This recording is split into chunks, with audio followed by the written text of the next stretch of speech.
Viewers, வணக்கம். Astro அரிச்சுவடியிலேருந்து உங்கள் ரேவதி தண்டபாணி பேசுகிறேன். நீங்கள் தடவையாக என்னுடைய வீடியோ பார்க்குறீங்கன்னா சப்ஸ்கிரைப் பண்ணுங்க. அப்போ தான் நான் போடுற வீடியோஸ் உங்களுக்கு உடனே அன்பர்ந்த ரிஷப ராசி, ரிஷப லக்ன, கார்த்திகை 2, 3, 4 பாதம், ரோகிணி, மிருகசீஷம் 1, 2 பாத நட்சத்திர நேயர்களே, உங்களுக்கான டிசம்பர் 2024 மாத ராசி பலன்கள். உங்கள் ராசிநாதனும் 6 குடையனுமான சுக்கிரன் 9ஆம் இடமான மகரத்தில் டிசம்பர் 3 முதல் சஞ்சரிக்கிறார். ராசிநாதனின் இந்த சாதகமான நிலைமையால் உங்கள் மனம், செயல் எல்லாம் மகிழ்ச்சியாக இருக்கும். பெண்களின் தேவைகள் யாவும் பூர்த்தியாகும். பெண்கள் வீட்டிலும் அலுவலகத்திலும் மேன்மையடைவர். கலைத்துறையினருக்கு மிகவும் சாதகமான மாதம். திருமணங்கள் ஏற்பாடு செய்து நடத்தலாம். காதல் வாழ்க்கை சுமூகமாக இருக்கும்.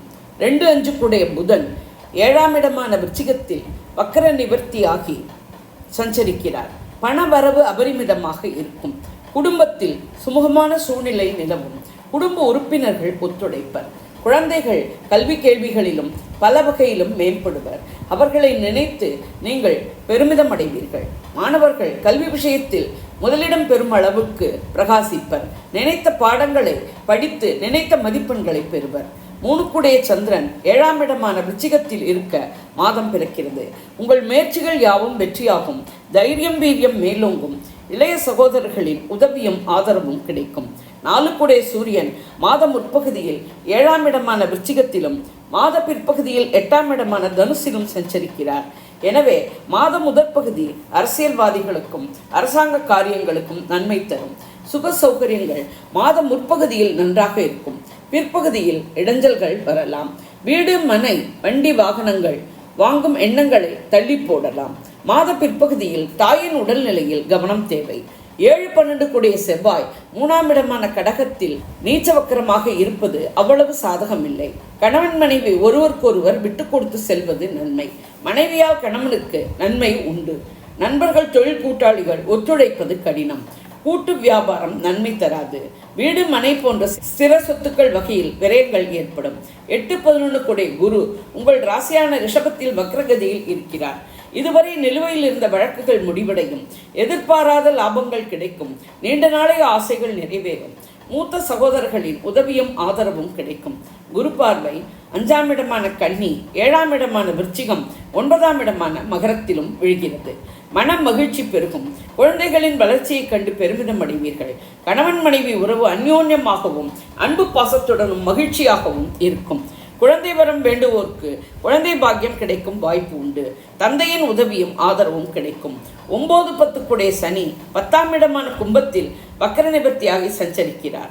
தொழில், வியாபார, உத்தியோக வகையில் கடின உழைப்பாலும் உங்கள் ஈடுபாட்டாலும் மேன்மை அடைவீர்கள். சனி பார்வை 12ஆம் இடமான மேஷம், 4ஆம் இடமான சிம்மம், 7ஆம் இடமான விருச்சிகத்தில் விழுகிறது. விரயங்கள், அலைச்சல்கள் இருக்கும். சுக சௌகரியங்களில் இடைஞ்சல்கள் இருக்கலாம். கணவன் மனைவி உறவு சுமூகமாகவும் அந்யோன்யமாகவும் இருக்க 3வது மனிதர் தலையீட்டை தவிர்ப்பது நன்மை தரும். 11இல் இருக்கும் மீனராகுவாலும் 5இல் இருக்கும் கன்னிக்கேத்துவாலும் ஏற்படும் குழப்பங்களும் சஞ்சலங்களும் தீர தெய்வ வழிபாடு, ஆன்மீக சிந்தனை இவற்றுடன் யோகா, தியானம் போன்றவை கை கொடுக்கும். இந்த மாதம் சாதகமான மாதமாக ரிஷபத்துக்கு அமைகிறது. மகாலட்சுமி வழிபாடும் முருகன் வழிபாடும் மேன்மை தரும்.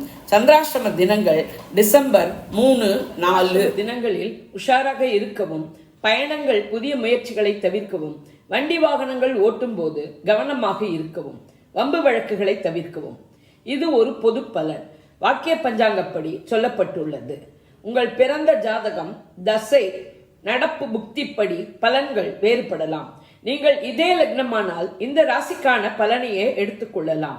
வேறு லக்னமானால் உங்கள் லக்னம் விழும் ராசியின் பலனை எடுத்து ஒப்பிட்டு கொள்ளவும். நான் கொடுத்த இந்த வீடியோ உங்களுக்கு பிடிச்சிருக்கும்னு நினைக்கிறேன். பிடிச்சிருந்ததுன்னா லைக் பண்ணுங்க, ஷேர் பண்ணுங்க, கமெண்ட் பண்ணுங்க. நன்றி, வணக்கம்.